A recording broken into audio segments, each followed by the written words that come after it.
Hi friends, I'm back with another video. I have been a little MIA in the whole making videos and all that. I'm really out of practice, as a matter of fact. I uploaded a video not too long ago. I didn't even put a title on it. I didn't do anything to it. I didn't edit it. I just shot it straight out of my phone, uploaded it to YouTube, and just added it. I probably even forgot how to do all that stuff. I want to get back into the video making of things, but honestly, the editing part and the doing all of that, even the title is it's a bit much for me right now. If I sound a little excited, I'm sorry. I am hopped up on caffeine right now, all 86 ounces. I'm kidding, it wasn't that much. Okay, so I have a bunch of stuff on my desk right now. I've been into the junk journaling. If you want to come along for the ride, this is what I'm doing. This is what interests me right now.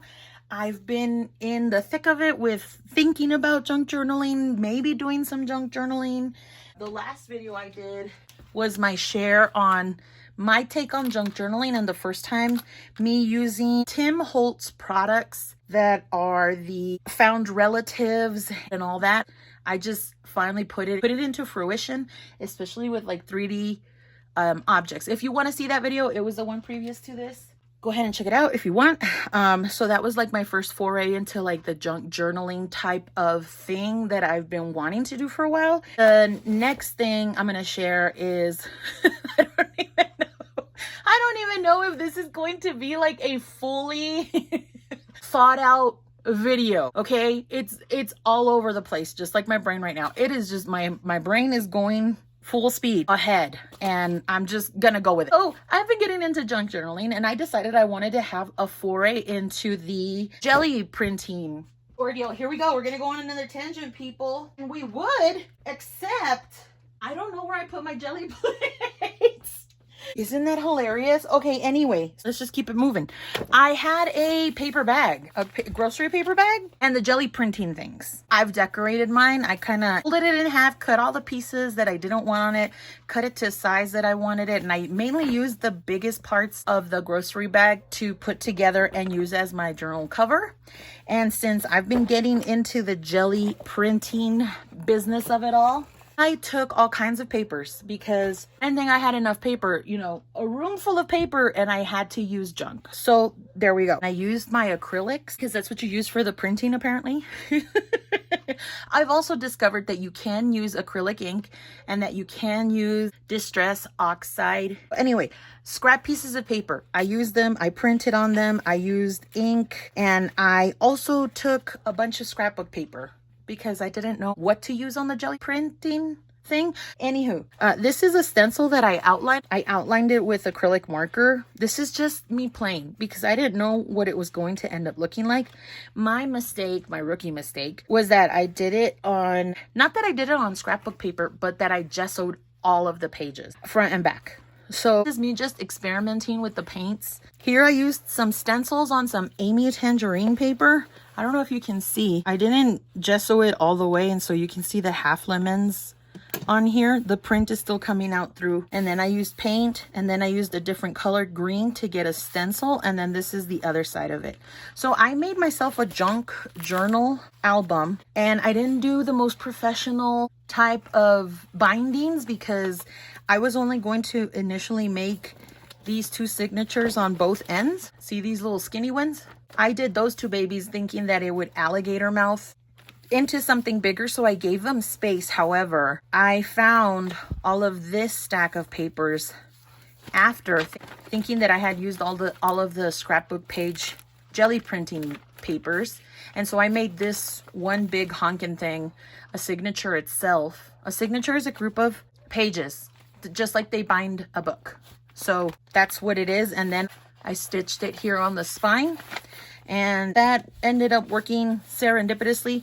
It's not inside the cover because that's just a rookie mistake. It doesn't bother me. I don't really care. And that's kind of the freeing aspect of learning what it is to do this whole junk journaling ordeal. I think that's what I'm gravitating to, is the fact that to me, it feels like there's not really rules to this. and it's whatever you want to make it, right? So for me, it's a junk journal, or I call it a junk journal because I did use mailers. I did use little paper bags. These are paper bags that I did at an art swap. I've been playing with these pens. I'm trying to break the idea of perfection in my art making progress. So let's get over that idea of perfection, or the idea of what we have as perfection in our minds, and just get to playing. So anyway, I drew this flower looking thing with this pen. We can go into what's in my pouch later if you want. On that video, we can do that. The thing that is not in my pouch that I have been using to draw with are these paint markers. This is a cheaper alternative to Posca pens for the amount of colors that you get. I think it's a really good price point. The Target brand, I don't know if I said that. They're not very opaque, but they do the job. It gets me started getting familiar with mark making and practicing until I decide whether or not I want to invest into other paint markers, which I do want to. I do want to. Ooh, the squeaky. Sorry, people. So anyway, I did mark making. I started drawing on them. I started doing that fake handwriting. Semic handwriting, I think is what it's called. It's pretty cool. I printed some leaves from a bouquet that I was going to throw out. Used bubble wrap and stencils on this paper bag, and then I painted squares on it without them touching. I want to touch it up and make black ink in between all the squares and then finish that page off. I used the stencil, I think. That's me drawing with white acrylic pen. So it's just different little paper bags. School papers, I picked those up too. This one I made into a pocket, but I used the paint pens here. This is a homemade stencil with different circles cut into it. Bubble wrap painted over here, and then I drew crosses and stars, and I'm going to color those in. And then I outlined them in that black pigment ink with like the 3.03 size. It's just me playing. I drew some scribbly circles on this copy paper. More mark making. This is some of my son's old homework that I painted over. There's that other part of the bag. And then here's another one. I drew these to kind of mimic this shape over here. I'll eventually paint this edge here. And this is done with the Target paint markers. It's a stencil, you get the idea. So it was really fun to do this. I have a bunch acrylic artist ink. This one is a neon pink, and I've used that in some of the printing. There's this iridescent bright gold, and I bought them all on clearance. That's what this is. And I tried to use a stencil on it and then use that. So I'm just basically layering paint on paint. This is a coffee filter with some of the distress oxide inks and the mica stains. Here's 2 pieces of the scrapbook paper also. And I haven't been doing a lot of the scrapbooking. This is more like what I've been into lately. It doesn't mean that I don't want to scrapbook anymore. It just means that right now, that's not what I'm doing. This is a mailer that I covered. And then this is just different inks, different layers that I haven't finished. And so this is some paper that was wrapped around shoes. That's from a pair of shoes that I had, but it was really thin, and so I figured it'd go in there. The bubble wrap was a lot of fun. I used a lot of my stencils, but the bubble wrap was the funnest. And then I didn't cut it down to size. I just folded the 12 by 12 up, and that's what created those pockets. The thing I've learned that I want to know more about is color theory. I really like the way that the bright colors like this blue and this like neon green, I like how they pop off of the brown. So I thought that was really neat. I did know that I wanted to use more white and black, and I'm just going to play with it because it's fun. It is so much fun to play with this jelly print thing. Here are the Hobby Lobby inks that I got on clearance. See? For $1.49 sometime in 2018. They haven't dried out, thank goodness. And I even have this PH Martin's one, and this one I can thin down with water so I can bring it back to life. But those are the I really like these neon ones, because if you do a black and white and then just add one color like a neon, then these would look really funky. All it is just trying to experiment with them. These were Bria Reese paint writers. I have this brayer, so I've been using that to make patterns. This one came with it. I figured I looked for things that I can make marks with. Maybe I have a smaller brayer around here. So the brayer opens up. I figured I could put this in here and then roll it on the jelly plate. And then they say to use all kinds of tops, whether it's this part or the inverse part, and then it's gonna pick up the paint off of the Gelli plate, so you have different size circles. And then I started with my bright ideas. I saw somebody use corrugated cardboard. I left this tab on it and I just cleaned up the cardboard and decided to, I haven't used it yet, but I'm gonna see what that looks like. And then I figure these are different shapes that I can just kind of stamp it onto, and then it would pick up this shape. If you guys are even interested in this, here's another one that I figured I could just roll. It's got the little lines. I figured I'd try that on paint or use it for the circles, just different size circles. And then this one could be used for the rectangle shape, like this or like this. And then I figured I could stamp on it. And then here's another bigger size circle. So those are all different things that I picked up. The world's your oyster, y'all. Where was I going with this? Junk journals. That's right. I think that's what the whole narrative was going to be about. To scrape the gesso onto the paper. Guys, if you need to get gesso onto a piece of paper, this is not new. I just want to share for those that are newbies or that are doing stuff with mixed media. This is a game changer because I don't have big brushes, but this was so easy to just grab some paint or gesso and then slather it on with my scrapbook paper. And if you want it thin so that you could still see the pattern, this is really cool because it's flexible enough, but it's rigid enough too that it can pick up paint. There's ones that are, this is the same one again because I got them because they were on clearance. That's really what it was. This is a Vicky Bouton one. It has her name on there. And this one does different shapes. This one is in a circle. I don't even know if the circle has anything to do with the mark making part, because all it's going to take is these little bits. So I don't know. I haven't tried this one, obviously. I've tried this one. But these are by Catalyst. These were also on clearance. See? I love my husband says I have an affair with Clarence because I'm always looking for that guy. I cracked myself up. Okay, so anyway, these were on clearance.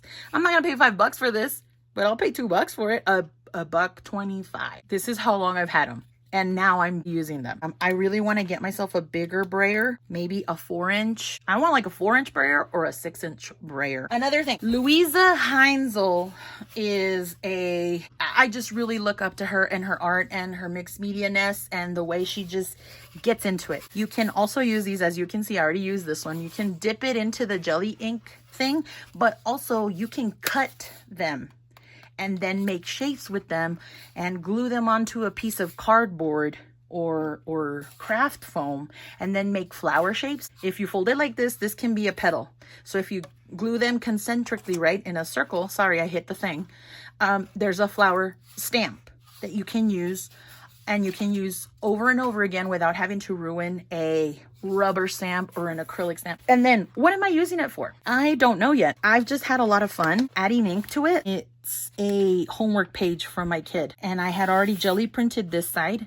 Well, I added paint to this one and then used the circle stencil, and now I'm gonna color the circles in. I find this very relaxing, even though it looks kind of chaotic right now. I'm just gonna paint them in, make different kinds of mark techniques so that I can draw. I can practice drawing flowers. I can add a quote in here. I can do different types of lettering. I can stamp my actual stamps in ink. I haven't been into the scrapbooking thing, and that's okay. Scrapbooking for me is one way of doing art that still satisfies me, and it brings in photography, which is why I love scrapbooking. But this for me fills a need too, where sometimes I don't want to think about things, and drawing circles is enough of almost like a meditative state, or if I'm thinking on something or I don't want to think on anything, this is mindless enough for me that it just kind of helps me relax. It gives me some form of expression, and it doesn't have to lead anywhere for me to enjoy it. I have really just loved the heck out of trying to figure things out. I drew with the ink on this one, and then I outlined it with black Sharpie. This one I used the stencil, and I outlined it with yellow. I think this is a calligraphy pen, a marker. Another homework page. Whatever message was written on there, I wrote over that, and then I put acrylic paint over it, and now I can do something else on top of it if I want. Or don't have to. I've already done the thing that I want to do with it, and it was to create a book, see what it looks like, see what it feels like. I love the size. I love that I can take it and doodle on it. I've had a lot of fun coloring in this stamped daisy. I did it wrong. This was the wrong end of my journal, and then I realized that this was the wrong side. So I was like, oh, I did it wrong. It's this side. So I stamped it again, and then I did it in a different color, and then I outlined it in white, and that's how I know this is the front cover, because this has my name, and then it's got 2 daisies over here. I love my name. Can y'all tell? Who doesn't love their name? Comment that below. And then tell me what you wish you would have been named. What I used as a nickname for my name was Days, and my sister still calls me that to this day. But other than that, I don't have a nickname. I wish I did. I just stamped it with different stamps. Foam letters, foam stamps. My goodness, guys, I've had these foam stamps, and now I know that I can use these. I'm hitting the phone or whatever's connected to it again. And I decided to house my foam letter stamps from Heidi Swap. These came out sometime in like 2016, 2009, maybe. I don't know. I don't even have the copyright date anymore. But this is where they're all at, and I use some of these to stamp in ink. And then from there, I decided to use the stamp images, and I used pens or acrylic markers, and then I traced them and colored them in. So that's what I did. So yeah, it's been really fun. The thing with junk journals, you can use anything you want. I've seen people do, see, here's another example of, like, this is from the old elementary school my son used to go to, and this is a piece of copy paper or something. This one I used the letter stamps, and I made a border, and here's that leaf print. I colored it with different mediums. That's what this one was. I made pockets. I glued some of these together. Like, this is a pocket. This was that pink flyer or whatever from the school, and this other side didn't have a very good printing of whatever, so I just used scraps of the paper bag, and I made it sturdier. And then I just did this side with mark making. So that's all it is. It's just me figuring out shapes. I've even cut out the shapes with a stone knife. Oh my god, I couldn't think of the word. And then this is also where I had the idea, because I really love Day of the Dead culture, and these are like the sacred hearts that they have. I love the artistry that it has, the look of them. And so I decided to go on Pinterest, and I went and looked for some Zentangle patterns. I did some of that with the acrylic paint. So that's like my more finished page out of all of them. This is just an old flyer from school. It's just been Gelli printed on one side, and then I covered it with acrylic paint, acrylic markers, made a border, started drawing, and that's all it is. And I even added my museum sticker, because we went to that to celebrate my son's birthday. He wanted to go to the museum, and we went to go see the Maurice Sendak exhibition. He had a lot of art, and they had where the wild things are, some of the props from like the costume of the monsters. They were so cool, and you learned about his career as an artist and how he became a children's book author and illustrator, and then where he's also used all of his artwork. My son had a great time, so that was cool.